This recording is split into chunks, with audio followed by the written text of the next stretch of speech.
காட்ட தாமதம் வேண்டாமம்மா.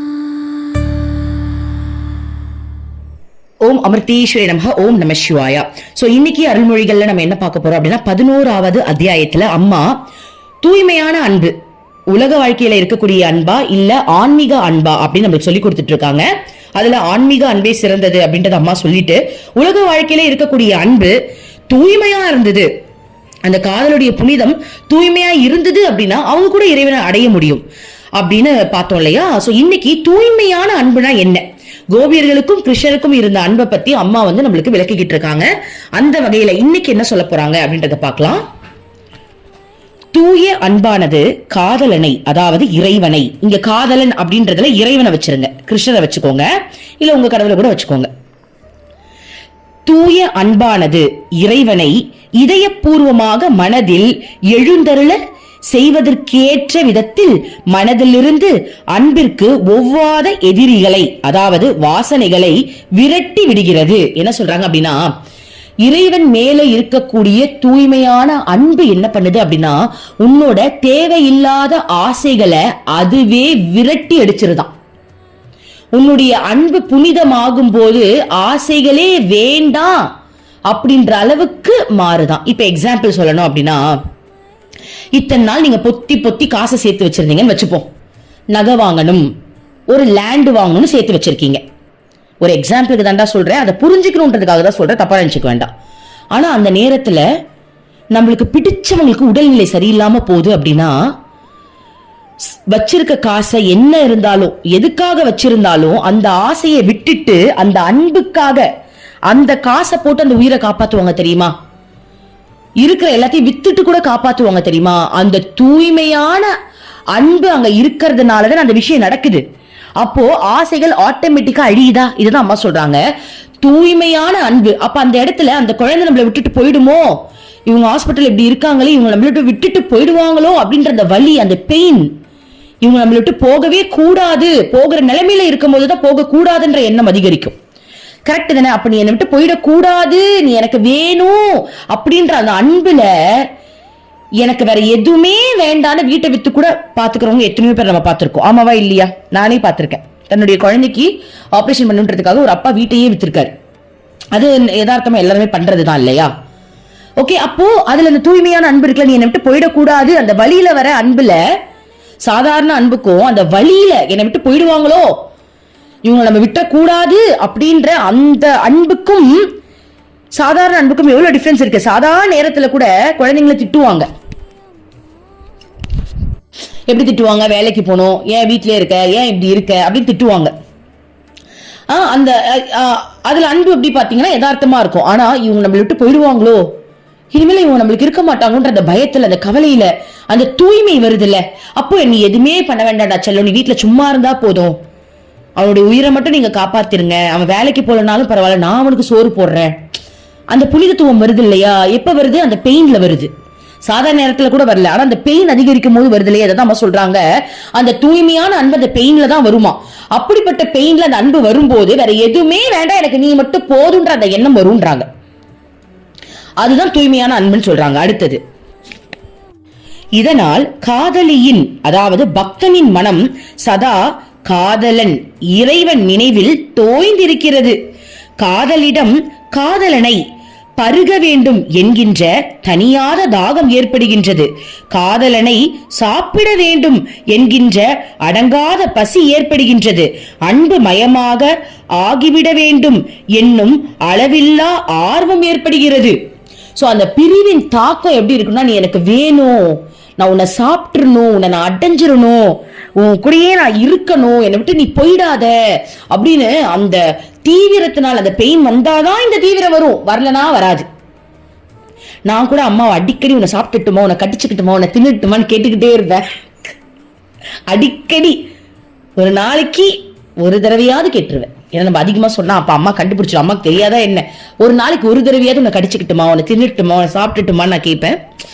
சோ பெயின்ல அது இன்னும் அதிகமா வரும். கரெக்டா, பெயின் இருக்கும்போது அது ரொம்ப அதிகமா வரும். ஓகே, ஆனா அந்த வலி தாங்கவே முடியாது, ரொம்ப கஷ்டமா இருக்கும். எனக்குலாம் அம்மா அடிக்கடி கொடுப்பாங்க. திடீர்னு கிருஷ்ணன் மேல அவன் காணுன்னு அதை தவிப்பது மூச்சு திணறும். கிருஷ்ணா நான் அப்ப கெஞ்சுவேன், வேணாம் கிருஷ்ணா இந்த வலி எனக்கு கொடுக்காத கிருஷ்ணா, என்னால முடியல கிருஷ்ணா, கிருஷ்ணா வந்துரு கிருஷ்ணா, நீ என்னோடது கிருஷ்ணா, நான் ஏன் கிருஷ்ணா அழுவணும், இந்த பெட்டு நீதான், இந்த தலைவாணி நீதான், இந்த உலகமே நீதான், இந்த மூச்சு காத்து கூட நீதான், நான் அழமாட்டேன் கிருஷ்ணா, நீ ஏன் கூட தானே கிருஷ்ணா இருக்க அப்படின்னு இருக்கிற ஒரு உண்மையை நான் ஏன்டா மறந்துட்டு அழுவணும்னு சொல்லிட்டு அந்த வழியில இருந்து நான் வெளில வந்துருவேன். அதனாலேயே அவங்க கொடுக்கவே மாட்டாங்க. ஐயோ இது என்ன இப்படி இப்படி நினைக்கிறே அப்படின்றதால எனக்கு பெயின் ரொம்ப கொடுக்கல. அப்பப்ப கொடுப்பாங்க, ட்ரை பண்ணுவாங்க, அம்மாவுடைய கருணை தான். சரிடா, அடுத்தது. இக்கணம் அன்பு மயமாகவே ஆக வேண்டும் என்று ஏற்படுகின்ற தவிப்பினால் அகங்காரம் அழுகிறது. காதலி காதலனோடு ஐக்கியமாகிறாள், அதாவது பக்தன் பகவானுடன் இணைகின்றாள். இதனால் பூரணமான அன்பும் அமைதியும் மௌனமும் ஞான ஒளியும் நிலவுகிறது. எல்லா முரண்பாடுகளும் போராட்டங்களும் முடிந்து போகின்றன. மேலான பரம்பொருளின்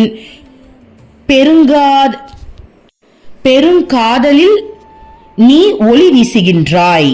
அதாவது என்ன சொல்றாங்கன்னா, தூய்மையான அன்புல உன்னுடைய அகங்காரம் ஆணவம் எல்லாம் அழிஞ்சு போய் கடைசியில நீ அவங்களோட ஐக்கியம் ஆயிடுவியா. ஐக்கியமானதுக்கு அப்புறம் அங்க பிரிவினை அப்படின்ற ஒரு விஷயம் இல்லை. இப்ப எக்ஸாம்பிள் சொல்லணும்னா, மன வலியில நம்மளுக்கு அகங்காரமே இருக்காதுடா.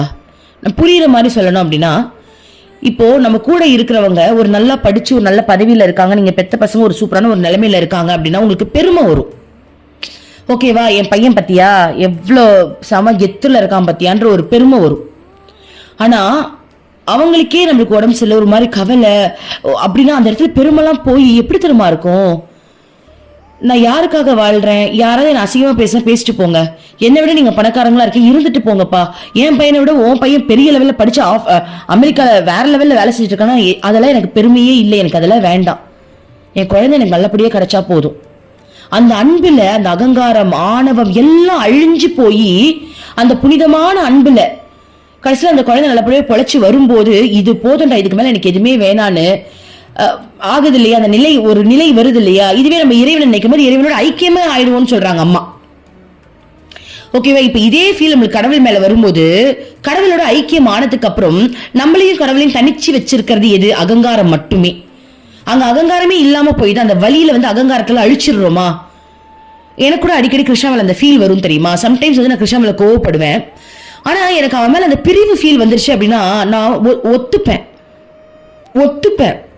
எப்படின்னா, நீ தான் கரெக்ட் கிருஷ்ணா, நான் உண்மையே தப்பு கிருஷ்ணா, என்னை மன்னிச்சிரு கிருஷ்ணா எனக்கு வரும். இல்லைன்னா மன்னிப்பே கேட்க முடியாது, எப்படி நீ மன்னிப்பு கேளுன்னா நான் கிருஷ்ணா கிட்டே சண்டை போட்டிருக்கேன், புரியுதா. ஆனா அந்த வலியோட ஒரு பெயின் வருதுல்ல, அப்ப எனக்கு எப்படி இருக்குன்னா அந்த அகங்காரம் எல்லாம் அழிஞ்சு போய் நான் தான் தப்பு கிருஷ்ணா, ஒத்துக்கிறேன், நான் பண்ணது தவறுதான், என்னை ஏத்துக்கோ அப்படின்னு வரும்.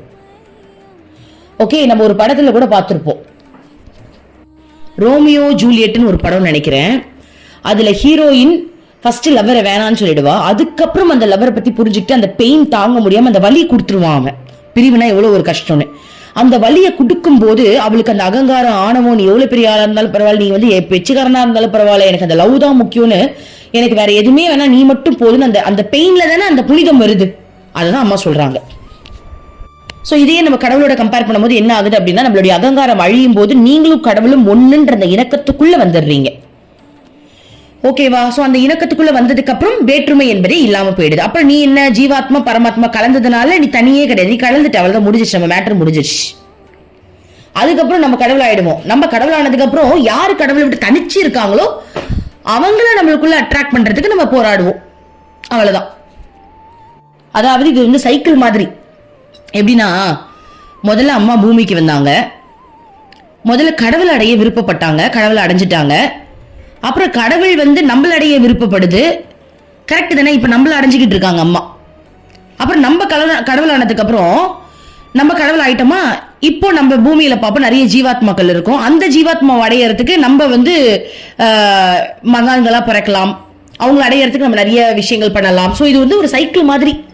நம்ம கடைசியில எல்லாருமே எல்லா ஜீவாத்மாவும் ஒட்டு மொத்தமா இறைவன் கிட்ட அடையிற வரைக்கும், இறைவன் கிட்ட கலக்கிற வரைக்கும் இந்த சைக்கிள் உருவாக்கிட்டே இருக்கும்டா. இந்த சைக்கிள் இருந்துட்டே இருக்கும். சிம்பிளா சொல்லணும்னா அவ்வளவுதான். அம்மா முதல்ல கிருஷ்ணன் அடைய ஆசைப்பட்டாங்க, கிருஷ்ணன் ஆனதுக்கு அப்புறம் இப்ப நம்மளடைய ஆசைப்பட்டுக்கிட்டு இருக்காங்க, நம்மள அடைஞ்சுக்கிட்டு இருக்காங்க. சோ இட்ஸ் சைக்கிள் தான் அந்த இயக்கம். ஓகே, அடுத்து இத்தகைய மிக உயர்ந்த அன்பை பெறுவதற்கு ஒருவர் கொஞ்சம் துன்பப்பட்டுதான் ஆக வேண்டும். ஆனால் அந்த லட்சியத்தை அடைந்ததும் நீ பெறுகின்ற உணர்வுக்கு முடிவே இல்லை. எப்போதும் அது உள்ளேயே நிறைந்திருக்கின்றது. பேரின்பத்தோடு ஒப்பிட்டால் அந்த துன்பம் ஒன்றுமே இல்லாமல் போய்விடும்.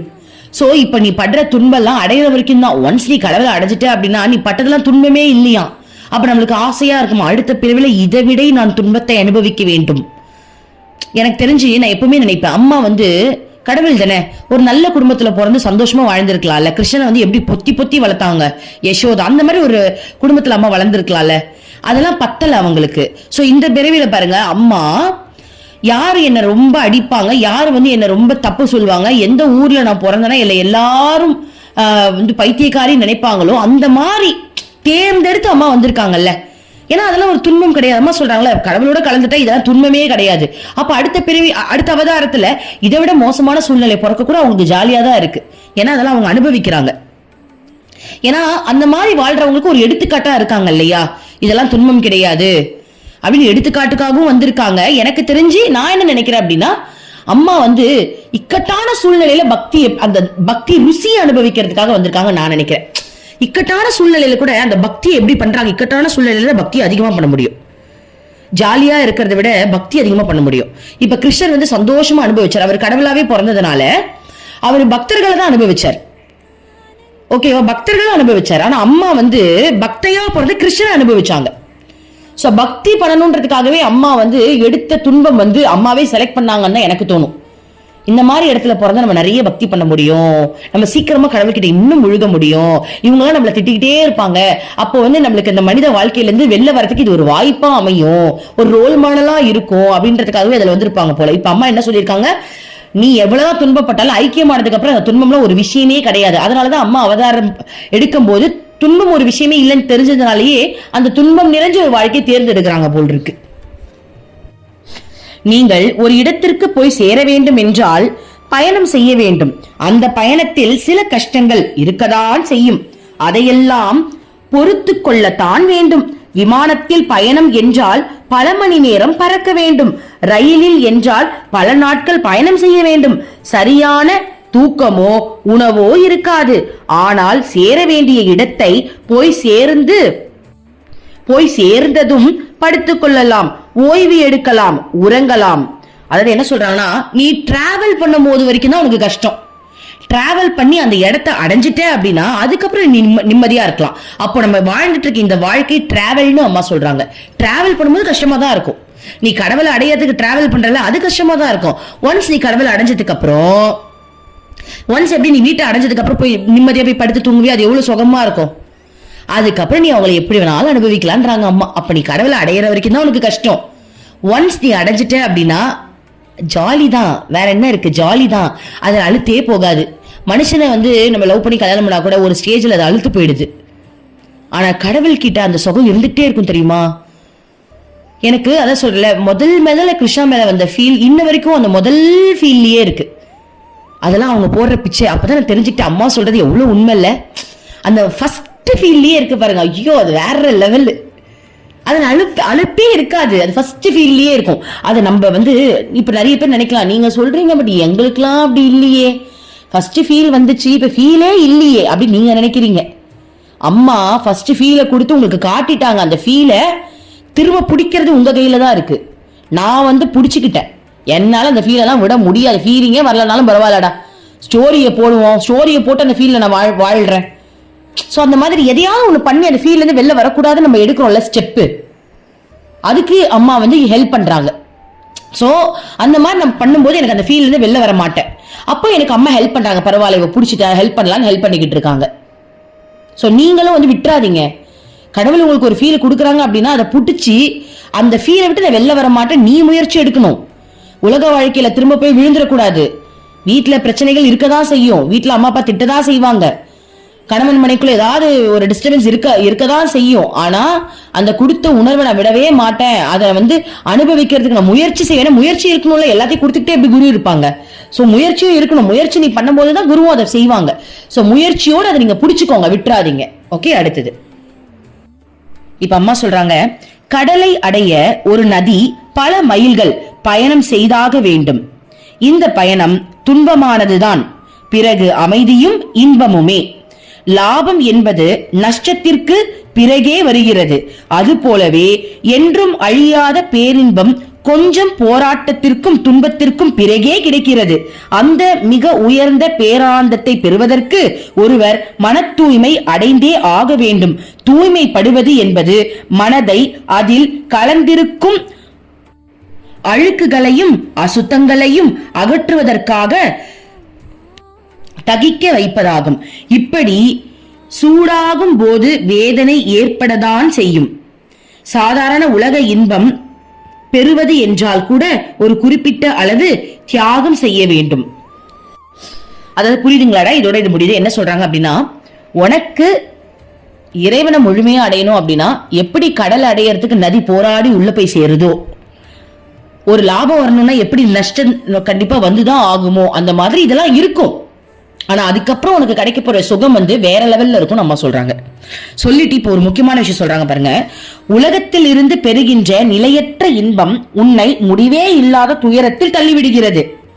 ஆன்மீகத்தினால் ஏற்படும் துன்பம் உன்னை என்றுமே அழியாத பேரின்பத்திற்கும் நிம்மதிக்கும் உயர்த்துகிறது. பாருங்க, இந்த பூமியில உனக்கு கிடைக்கக்கூடிய இன்பம் துன்பத்தை தான் தரும். இப்போ ஒரு எக்ஸாம்பிளோட சொல்லணும்னா, அதாவது இதுக்கு முன்னாடி இப்போ நான் லா ஆஃப் அட்ராக்ஷன் நிறைய போட்டிருப்பேன். உங்க கணவன் மனைவிக்குள்ள பிரச்சனை இருக்கா, அஃபர்மேஷன் கேளுங்க. குழந்தை பாக்கியம் வேணுமா, இந்த அஃபர்மேஷன் கேளுங்க, இந்த ஸ்விட்ச் வேர்டு பண்ணுங்கன்ட்டு. அது கிடைச்சிச்சுன்னா சந்தோஷம். ஆனா அந்த சந்தோஷத்துக்கு பின்னாடி எவ்வளவு பெரிய துன்பம் இருக்கு தெரியுமா? ஓகே, ஹஸ்பண்ட் உங்களுக்கு கிடைச்சிட்டாங்க, அவங்க மேல அளவு கடந்த அன்பு அப்படி வேற லெவல்ல பின்னி பிணைஞ்சிருக்கீங்க. நடுவில் ஒருத்தர் போயிட்டோம் அப்படின்னா முடிஞ்சது கதை. 2 பேர்ல ஒருத்தர் இறைவன் கிட்ட போயிட்டோம் அப்படின்னா இவங்களுடைய நிலைமை என்ன ஆகும்? அப்போ அப்படிப்பட்ட ஒரு அன்பு எப்படிப்பட்ட துயரத்தை நம்மளுக்கு கொடுக்குது பாத்தீங்களா? அன்புல இணைங்க, இணைஞ்சதுக்கு அப்புறம் கடவுளை நோக்கி பயணம் செய்யுங்க. அப்பதான் அந்த அழிவு கூட உங்களுக்கு எப்படி இருக்கும் அப்படின்னா கடவுளோட கலந்துருக்காங்கன்ற ஒரு நம்பிக்கை வரும். என்னை விட்டு போயிட்டாங்களே, இவங்க இல்லையேன்ற கவலை வராது. அன்புல இணைஞ்சதுக்கு அப்புறம் ஆன்மீகத்தை நோக்கியாவது பயணம் செய்யணும், அம்மா சொன்ன மாதிரி. ஆனா எனக்கு ஆன்மீகம்னா என்னன்னே தெரியாது, நான் இப்படிதான் வாழ்வேன். எனக்கு ஒரு குழந்தை வேணும்னு நினைச்ச குழந்தை பிறந்துருச்சு. ஆனா அந்த குழந்தை பெத்ததுக்கு அப்புறம் எவ்வளவு துன்பம் தெரியுமா? அந்த குழந்தைக்கு ஒரு கொசு கடிச்சா கூட அம்மாக்கு வலிக்குது. கொஞ்சம் மூஞ்சில வீக்க வந்துச்சுன்னா கூட ஒரே கஷ்டமா இருக்கு, என்னன்னே தெரியல, நேத்துல இருந்து குழந்தைக்கு கை வீங்கி இருக்கு அப்படின்னு கவலை வருது. அப்போ இங்க நம்ம படுற நம்ம கஷ்டப்பட்டு நம்ம அனுபவிக்கிற விஷயங்கள் ஆழ்ந்த துயரத்தை தான் கொடுக்குது. ஆனா ஆன்மீகம் அப்படி கிடையாதான், ஆழ்ந்த இன்பத்தை தான் கொடுக்கும் அம்மா சொல்றாங்க. என்றுமே தீராத துன்பத்தை தரும் தற்காலிக உலக இன்பத்தை தேர்ந்தெடுப்பதா, அல்லது என்றுமே அழியாத பேரின்பத்தை தரும் ஆழமான அன்பை தேர்ந்தெடுப்பதா என்பதை நீங்களே முடிவு செய்ய வேண்டும் அப்படின்னு அம்மா சொல்றாங்க. யோசிச்சு பாருங்க, உங்களுடைய அன்பை நீங்க மனுஷங்க கிட்ட தேர்ந்தீங்க அப்படின்னா அதுல கண்டிப்பா கவலை சேர்ந்துரும். ஓகேவா? இந்த உலக வாழ்க்கையில நீங்க ஏதாவது ஒரு விஷயத்த ஆசைப்பட்டு அது கிடைக்கலனாலும் கவலை, கிடைச்சாலும் கவலை தான். ஓகே, ஆனா இறைவன் கிட்ட மட்டும் அழியாதது இருக்கு. அது அழியவே அழியாது, அங்க உங்களுக்கு கிடைச்சுக்கிட்டே இருக்கும். எப்பவுமே கடவுள் இருப்பாரு. கடவுள் எங்க நம்மளை விட்டுட்டு போவா போறாரு? கடவுள் எப்பவுமே நம்மளை விட்டுட்டு போறது கிடையாது. அப்படி எங்க இருந்து நம்மளுக்கு கவலை வரப்போகுது? ஆனா கூட வாழ்றவங்க எப்ப வேணாலும் யாரை விட்டுட்டு வேணாலும் போக முடியும். கரெக்ட் தானே? அப்ப நம்ம என்ன பண்ணுவோம்? ஒரு விஷயம் யோசிச்சு பாருங்களா, அதுக்காகவே நம்ம கடவுள் அடையணும். நம்ம கூட நல்லா வாழ்ந்து அவங்க கிட்டயே நீங்க அன்பு எல்லாத்தையும் வச்சு வளர்ந்துட்டீங்கன்னா திடீர்னு ஒருத்தர் இல்லா கூட நம்மளால தாங்க முடியாது. அது ஒரு தோல்வி, அது ஒரு தாங்க முடியாத ஒரு வலி. அப்போ 2 பேருமே சேர்ந்து கடவுளை லவ் பண்ணிட்டோம்னா பிரச்சனையே இல்லையே. இங்க நமக்குள்ள அன்பை வளர்க்கறதுக்கு கடவுள் மேல அன்பை வளர்த்துட்டோம் அப்படின்னா இங்க யாருக்குமே பிரச்சனை இல்லையே. கரெக்ட் தானே? சோ நம்ம எல்லாரும் அடைய வேண்டியது கடவுள் மட்டுமே, நமக்குள்ள அடைவதற்கு இங்க ஒண்ணுமே இல்லை. அதை நம்ம புரிஞ்சுக்கணும். அம்மா சொல்றாங்க, அதை தேர்ந்தெடுக்க வேண்டிய வேலை உன்னோடுன்றாங்க. நான் தேர்ந்தெடுத்துட்டேன்பா, நான் கடவுளை தான் லவ் பண்ண போறேன், கடவுளே உயிர் உலகம்னு வாழ போறேன். அம்மாவுடைய அருளால அது நடந்துகிட்டு தான் இருக்கு. இன்னமும் அடுத்த நிலைக்கு உயரணும்னு தான் நம்ம விருப்பப்படுறோம். சோ அதுல தேர்ந்தெடுத்துட்டோம் அப்படின்னா வேற எது நடந்தாலும் நம்மளுக்கு கவலை வராது. ஓகே, அடுத்து இப்போ ஒரு பக்தர் தூய்மையான கள்ளம் கபடம் இல்லாத அன்பு மனப்பிரச்சனைகள் உடல் பிரச்சனைகள் இரண்டையும் அறவே ஒழித்து விடும் தன்மை உடையது. இதைதான் அம்மாவின் வாழ்க்கை காட்டுகிறது. அவருடைய உலகம் தழுவிய அன்பு அவரிடம் வருபவர்கள் அனைவருக்கும் நிம்மதியையும் ஆறுதலையும் அளிக்கிறது அப்படின்னு ஒரு பக்தர் சொல்றாங்க அம்மாவை பார்த்து. அதுக்கு அம்மா சொல்றாங்க, குழந்தைகளே, அன்பால் எதையும் சாதிக்க முடியும். அன்பால் நோய்களை குணப்படுத்த முடியும். அன்பால் புண்பட்ட இதயங்களை ஆற்ற முடியும். மனித மனங்களை மாற்ற முடியும். அன்பின் மூலம் ஒருவர் எல்லா தடைகளையும் கடக்க முடியும். அன்பு எல்லா வகையான, அதாவது உடல், மனம், அறிவு இவற்றில் ஏற்படும் இறுக்கங்களை எல்லாம் நீக்குவதற்கு உதவும்.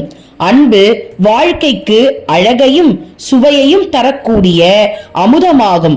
அன்பால் மற்றொரு உலகத்தை படைக்க முடியும். அதில் நீங்கள் என்றும் நிலையாகவும் மரணம் இல்லாமலும் இருக்க முடியும். பாருங்க, அன்பால் மற்றொரு உலகத்தையே படைக்க முடியுமா?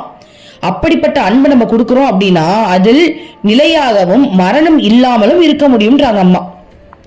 தூய்மையான அன்பு இந்த நவீன உலகத்திற்கு சிறந்த மருந்தாகும்.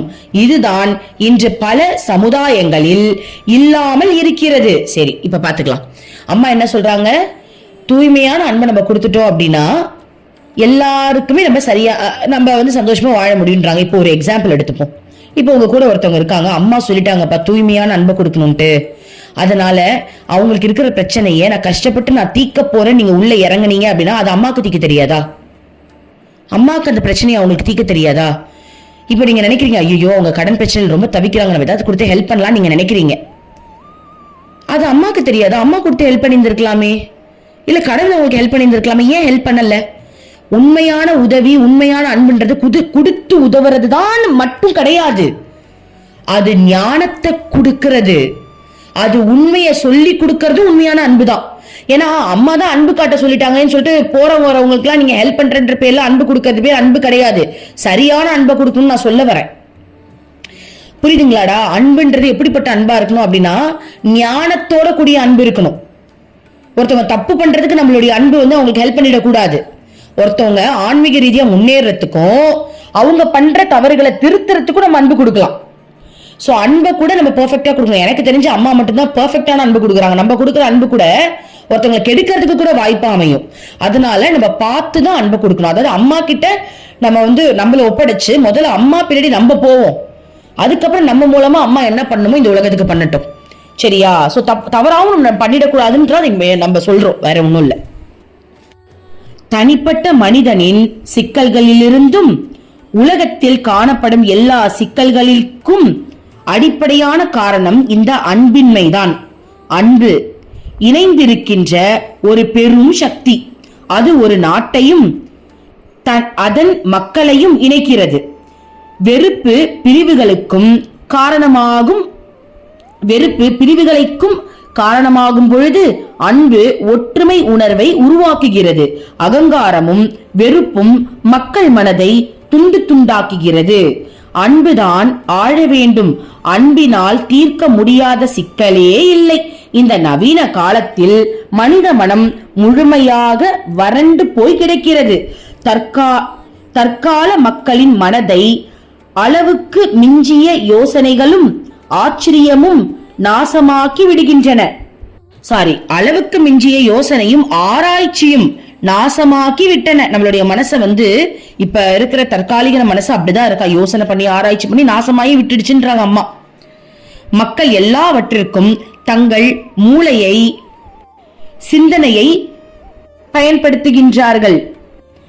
அவர்கள் இதயத்தையும் நம்பிக்கையையும் அறவே இழந்து விட்டார்கள். இதயத்தில் தான் அழகு குடிக்கொண்டிருக்கிறது. அழகு நம்பிக்கையை அடிப்படையாக கொண்டுள்ளது. நம்பிக்கை இதயத்தில் உள்ளது. சோ ஆக்சுவலி இதெல்லாம் ரொம்ப ரொம்ப தூய்மையான நமக்கு தேவையான ஒரு விஷயத்தை தான் அம்மா சொல்லி தராங்க. அன்பை பத்தி எல்லாமே சொல்லிட்டாங்க. இப்ப இருக்கிற நவீன காலத்துல ஓவர் திங்கிங் எல்லாருக்கும் அதிகமா மனமே வந்து நாசமா போகுதுன்றாங்க.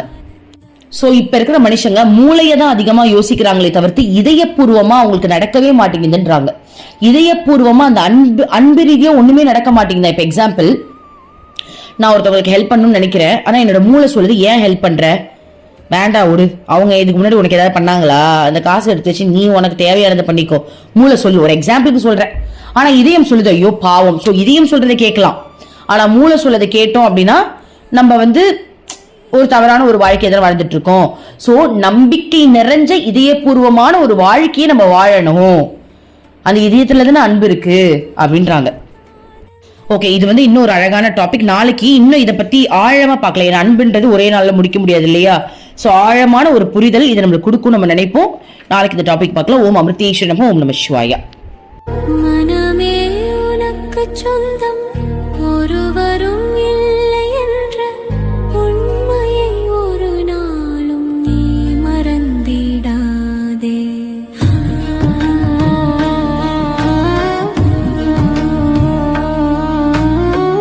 அர்த்தமற்ற கர்மங்களை செய்து கொண்டே சம்சாரத்தில் பயனின்றி நீயும் வீணாய் அலைகின்றாயே.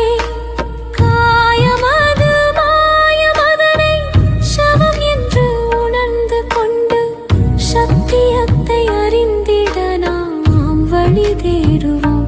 நிலையில்லா உலகினை நிஜமென்று